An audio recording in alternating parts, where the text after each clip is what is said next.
My only crime was being happy. That's all I did.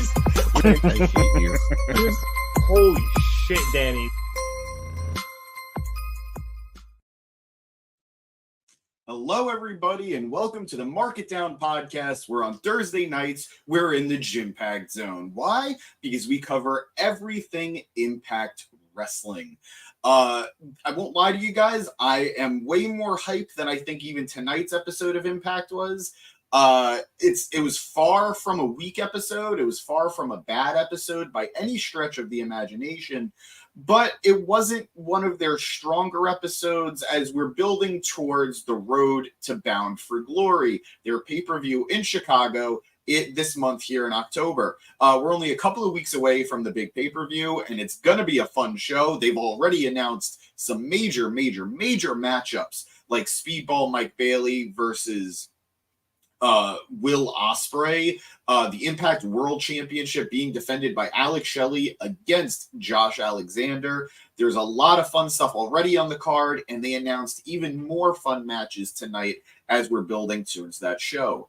The night started with some knockouts action as Tasha Steelz took on one half of MK Ultra and the tag team champions, the Knockouts tag team champions, Killer Kelly. I'm a fan of both of these women. I think they have some very interesting styles, great characters, and I'm waiting for them to both make a bigger splash in the Knockouts division, although Tasha Steelz is, in fact, a former Knockouts champion. The match itself was a little slow for me. Not bad by any stretch, but it was definitely a little more methodical, a little slower, and that's okay. No problem with that. I'm always going to be rooting for MK Ultra. I very much appreciate Killer Kelly. I very much both appreciate and fear Masha Slamovich. And I'm loving this tag team run they're both on. I wish that both women were in the knockout singles division, but until they're ready to put the strap on either of them, I'm A-okay with them being tag team champions together. As the match continued, there wasn't necessarily so much interference, but there was definitely some outside play as Masha was in Killer Kelly's corner, getting in between the two performers, making sure that Kelly was a little protected, which is nice. I want that from a partner. You know what? Protection, love. Who wouldn't want that out of their tag team? But eventually it became a little too much, and that brought out Deonna Purrazzo, who has become friendlier with Tasha Steelz as of late, saying, if you've got my back, I've got your back. And she certainly had her back tonight as she distracted the referee as Killer Kelly was going for the pin on Tasha Steelz. Throughout all this commotion, as the referee is distracted, this allows Tasha to hit her finisher on Kelly and get the 1-2-3. The camera angle on this was pretty rough. Wasn't their best shot because it very clearly showed Kelly landing on Tasha for the pin. It is what it is. This happens. It happens with TV. But when you're not live, it's a little bit harder to justify. Either way, good matchup between these two women as we are going to Bound for Glory, and we're going to get the makeshift tag team of Tasha Steelz and Deonna Purrazzo challenging for the Knockouts tag team titles from MK Ultra. I love both. I love all four women. Deonna Purrazzo, to me, is one of the best women's wrestlers today, period. Enough said. And I want her to have things to do, especially if she is going to be leaving sooner than later. We don't know. My man. Yeah. Thank you for being here, John. Always a pleasure. Thank you so much. I don't know if she's going. I don't know if she's staying. I don't know if Impact knows. I don't know if Deonna knows. So being in a tag team feud is a good way of holding things over in the meantime. So good matchup from these women, and looking forward to their tag team match eventually. We then get some footage from before the Impact as Savannah Evans pinned Jessica. You know, I love big, meaty women slapping. It just sounds wrong when I say it with women. I'm sorry, guys. But This led to John Schuyler of the Good Hands walking around backstage, still looking for a tag team partner in his feud with the ABC. His first approach is Savannah Evans, except it's not really his first approach, but he is very quick to say it's his first girl approach. This angers Giselle Shaw for wasting their time, and while Giselle still has issues with Jay Vidal for costing her her one-on-one match with Trinity, she decides to punish him by making him be Skylar's partner. Skylar's not happy about this, and he makes it clear he would have preferred Savannah Evans. We then get to the thumbnail of our video, as digital media champion Tommy Dreamer calls out Crazy Steve, who is the briefcase holder, guaranteeing him a title shot against Dreamer for that title.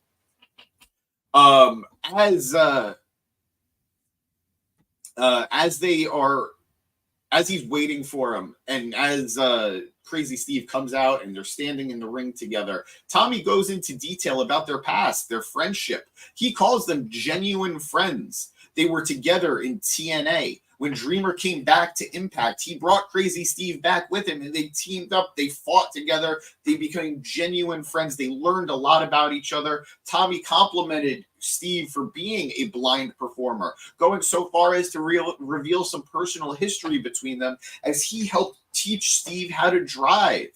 As a legally blind man, I don't know that's legal, but hey, that's a sweet moment regardless, I guess. As these guys were going into their past, and Dreamer is pleading with Steve to make the right choice and to let them create a moment together. It doesn't need to be personal. This wrestling business is about creating moments for the fans who care about them. As he's making this impassioned plea, he hugs and embraces Steve, and all seems well, all seems right. But we see Tommy begin to writhe in pain. And it's revealed that Steve started to stab Tommy literally in the back, literally stabbing his friend in the back with a fork, driving Tommy to the ground as he drives the fork deeper and deeper into his back. The fork stuff is weird for me. I don't want it. I'm not into Hannibal Lecter. I'm not into the cannibalism of it all. Maybe I'm reading too much into it. It's hard not to associate 1 and 2. But Steve certainly has a gimmick right now, and he's going with it. And I'm just going to put something out there. I kind of really like the unpainted up Steve that we saw last week. Maybe it kind of goes against this whole crazy thing, but regardless, I think he's a good-looking dude who can look like a star.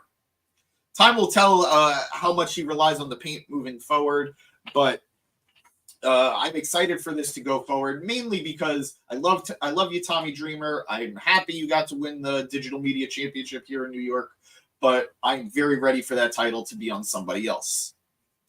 We had a backstage segment where Gia Miller, the hardest working woman, the hardest working person in Impact Wrestling, interviewed Jonathan Gresham about last week's bout where Gresham cheated to beat Speedball Mike Bailey in their one-on-one match. He points out that the ref was just incompetent. It's not his fault that the ref didn't see it. Speedball walks up to him and asks him what he's doing. This is about getting better and being better and making each other better. And cheating, rolling someone up with the ropes is not the way to do it. Gresham just simply walks away. I am reluctant to praise this because it is a different wrinkle in their story. It is a different wrinkle in their feud. But the truth is, I am just very ready, very, very, very, very, very, very ready to not see these two amazing performers continue to wrestle each other. I am all for, best of series. I love them. I'm all for I'm all for watching talent create long-lasting stories. But with no title involved, with no stakes involved, and just watching these guys continue to go back and forth, I don't know what we're accomplishing here. Both of them could be doing so much more. I've never hesitated to sing the praises of Speedball Mike Bailey, and Jonathan Gresham is legitimately one of the best technical wrestlers in the world.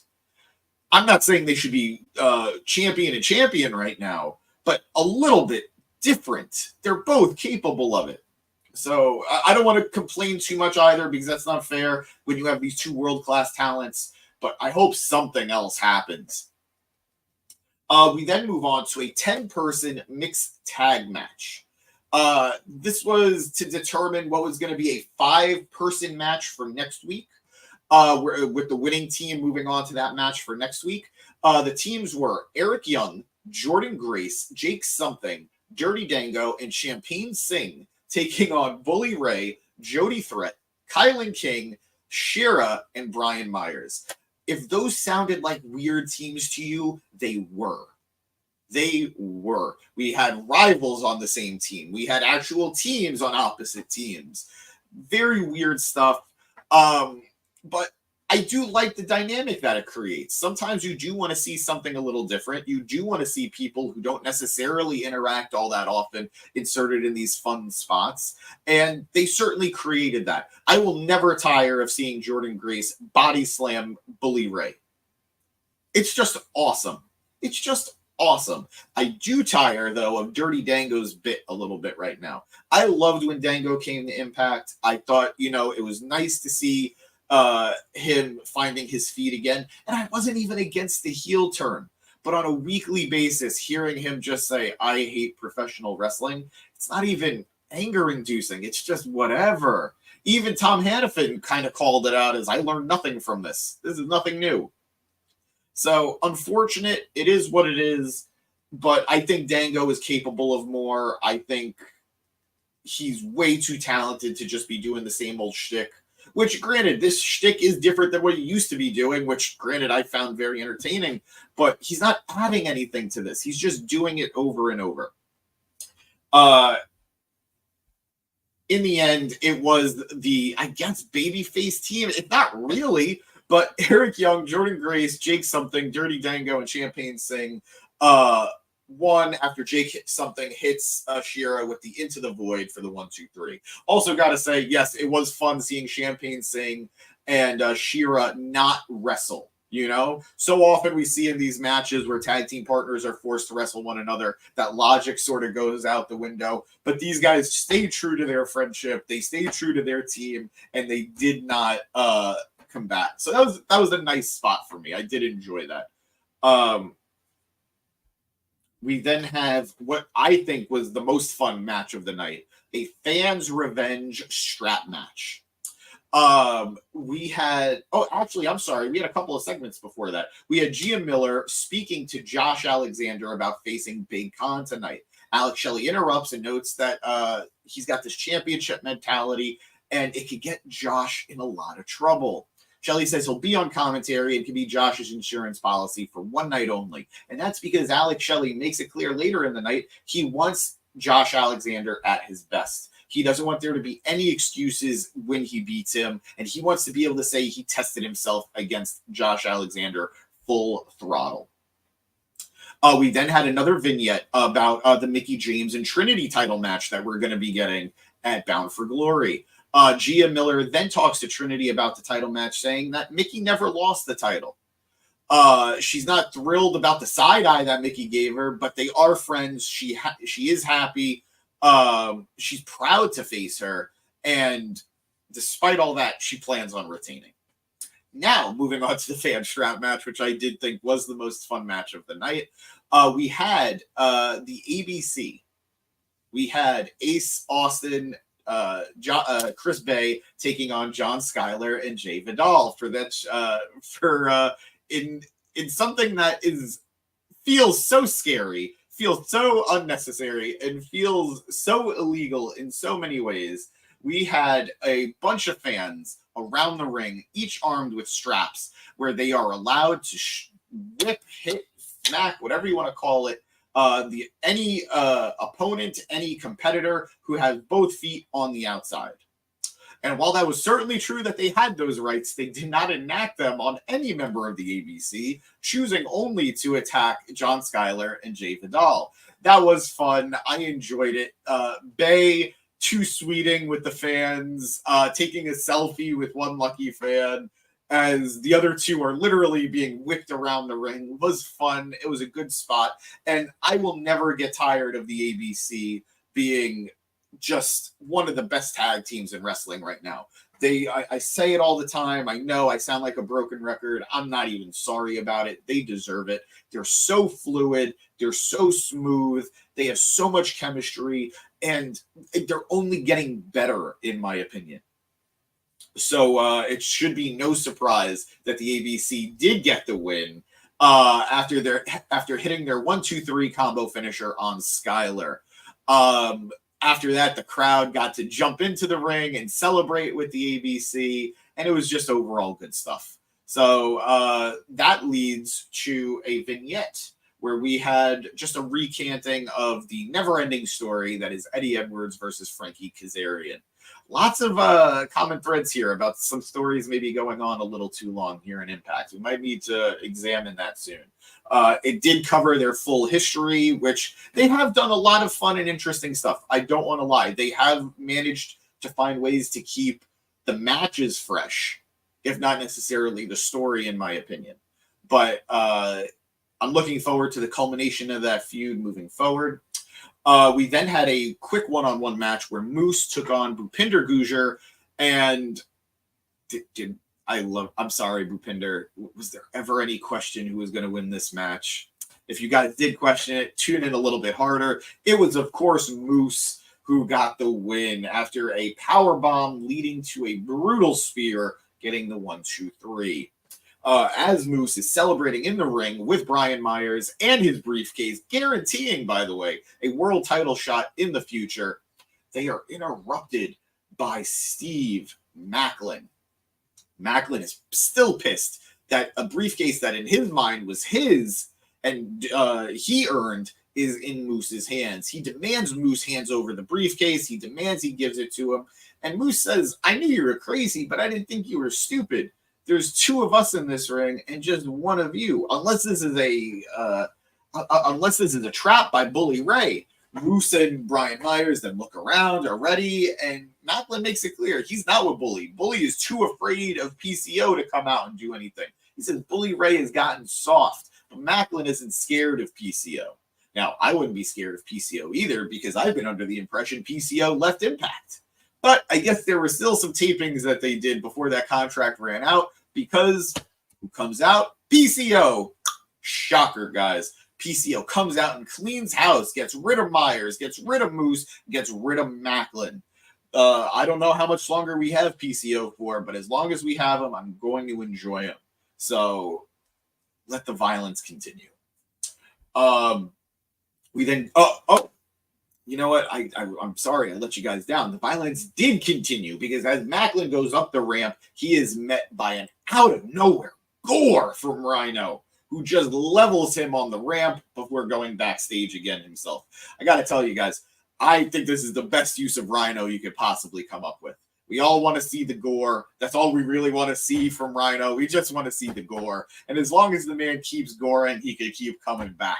So, who knows about matches? I don't care. Gore, gore, gore. We then go backstage, not with Steve Maclin or Rhino, but with another segment as the Rascals finally, we've all been waiting for it, right? Kind of. It's weird that it took this long, and they acknowledge that. They finally spray paint their tag team titles. They are then interrupted by Santino Marella, who wonders what they're doing. Who do they think they are? ABC comes out and said, don't worry, Santino. They got a guy who will be able to clean it up for them after they win it at Bound for Glory, where they decide they're going to cash in their briefcase that they won in the Feast or Fired match, setting up for that tag team title match. They're interrupted, because we're just interrupting people now, by Sami Callihan and Rich Swann. Sami Callihan, who I, again, was under the impression contract ran out with Impact and was going elsewhere, but apparently they still did some tapings.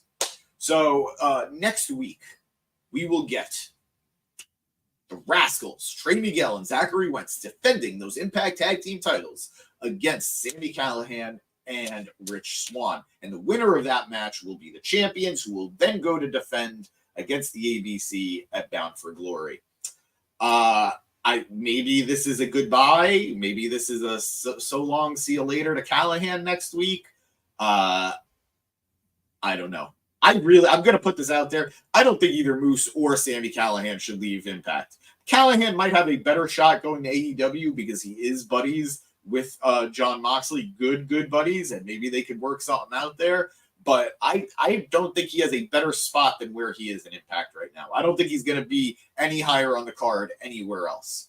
That's just me. I would love for him to prove me wrong, but I will miss him in the Impact Zone. And PCO, just stay in Impact, man. The schedule is so good for you and your body. Just stay in Impact. Anyway, we then have a backstage video. I don't know if it was a vignette or just a call-out package, but Chris Sabin sends a message to Kenta ahead of Bound for Glory as they're getting ready to go one-on-one for the X Division Championship. Moving on, we have finally our main event as Josh Alexander is getting ready to take on Big Khan of the Design for nothing, just because he wants to prove that he's the biggest dog in Impact. Alex Shelley is still not thrilled about it. I get it, but he will be there to protect him. This was, again, two big meaty men slapping each other's meat, and, it hit hard.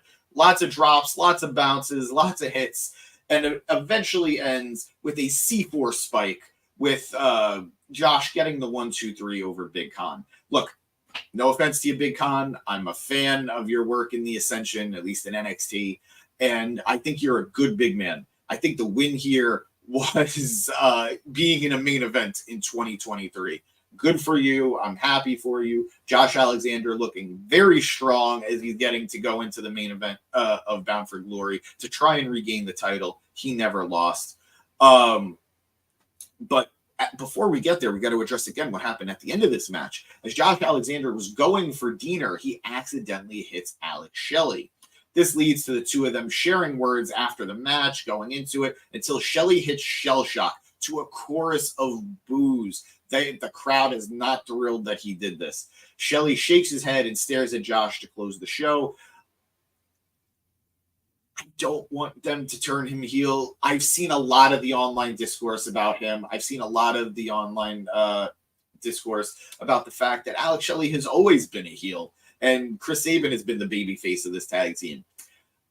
He's kind of been a dick, but I don't think he's been a heel. But he's finally bordering onto heel territory. And maybe it's what he needs to keep this reign going, because I don't want to see it end. I don't know if he's got another reign in him, so let's get this going as long as possible before the end is near. But that was Impact, guys. It was a pretty quick show. I enjoyed it for what it was. It didn't do a lot, but it did get some pieces moving forward. Some key matches were announced for Bound for Glory. It just nothing felt major yet.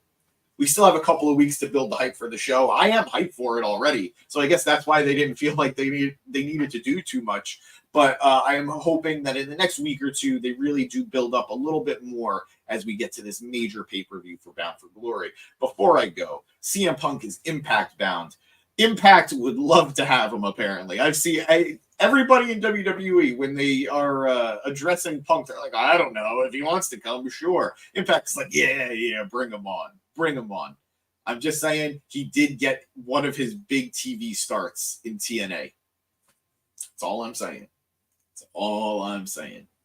But anyway, guys, thank you so much for joining me here in the Impact Zone, where we cover, again, all things Impact Wrestling. I had a lot of fun with you guys. It's always a pleasure. Please remember, if you like this video, if you like what we're doing, we're trying to build up. I'm trying to get that Impact contract for Mark It Down.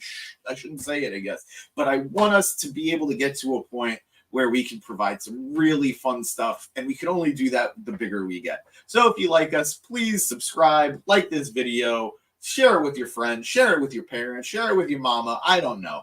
But please hit that like button. And if you want to see more of us, see some funny stuff we're doing, go check us out on social media. We have a lot of fun stuff on TikTok, on Instagram, on Twitter, on Facebook, everywhere you can think of, we got some stuff for you, and I think you'll like it. So go check us out there. And remember, guys, this is Mark It Down. Go watch Impact. Later.